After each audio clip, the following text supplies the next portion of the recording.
आजकल इंटरनेट पे लोगों को नफरत फैलाने के लिए कोई कारण भी नहीं चाहिए। तो अभी सुपरमैन का एक स्नीक पीक रिलीज हुआ जहां पर इसके टीजर का जो सबसे पहला वाला शॉट था, जहां पर सुपरमैन बहुत बुरी तरह जख्मी है और अपने सुपर डॉग क्रिप्टो को मदद के लिए बुला रहा है।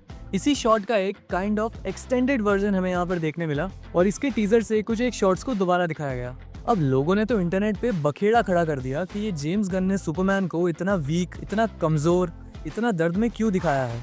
जबकि अगर आप सुपरमैन रिटर्न्स वाले सुपरमैन को देख लो या फिर आप हेनरी कैविल के सुपरमैन को देख लो तो वो तो इतने मजबूत थे, उनकी आंखों पे तो अगर गोली भी लग जाए तो वो पलके नहीं झपकाते थे, फिजिकली बहुत स्ट्रांग थे। तो भैया देखो, जेम्स गन ने सुपरमैन को जितना ज्यादा कॉमिक एक्यूरेट दिखाया जा सकता है उतना दिखाने की कोशिश की है।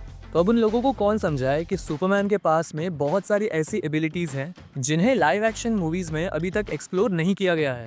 जैसे सुपरमैन की जो फिजिकल स्ट्रेंथ है वो उसके इमोशंस के अकॉर्डिंग चेंज होती है। जैसे कि इस सीन में जहाँ सुपरमैन इस बच्ची को रेस्क्यू कर रहा है तो पीछे से जितने भी ऑब्जेक्ट्स आके सुपरमैन को लगते हैं वो उसे उसकी फिजिकल स्ट्रेंथ या उसकी सुपर पावर कह लो उस वजह से फील नहीं होंगे, लेकिन उस बच्ची को भी ये नहीं लगेगा कि उसे सुपरमैन ने पकड़ा है। वो सुपरमैन के आर्म्स को बिल्कुल वैसे ही फील कर पा रही होगी जैसे किसी भी नॉर्मल इंसान के आर्म्स को करते हैं।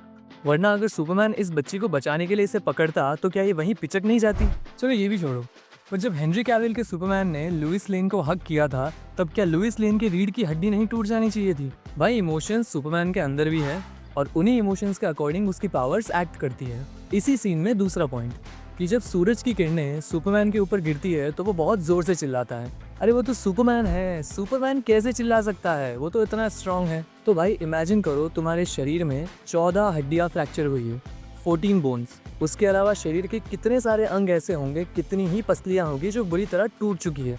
तो जब कोई इन सारी हड्डियों को एक साथ एक ही टाइम पर जोड़ने की कोशिश करे और ये सारी चोटें एकदम से हील हो रही हो तो क्या तुम्हें दर्द नहीं होगा। और अगर इस सीन को ध्यान से देखा हो तो सूरज की किरणें और ज्यादा ताकत से सुपरमैन के ऊपर आ सके इसलिए उनके आगे इतने बड़े बड़े मैग्नीफाइंग ग्लास लगाए जाते हैं जिनसे उन किरणों की पावर मल्टीप्लाई होती है।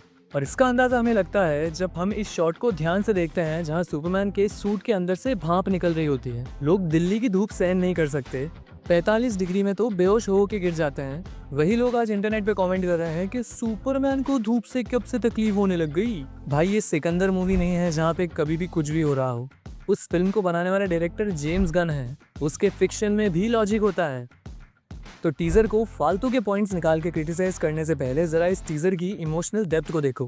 क्या कभी हमने सुपरमैन के लिए इतना दिल से फील किया है कि इस बंदे को भी चोट लग सकती है, इसे भी दर्द का एहसास हो सकता है? नहीं ना, बट जेम्स गन ने वो हमें फील करवाया।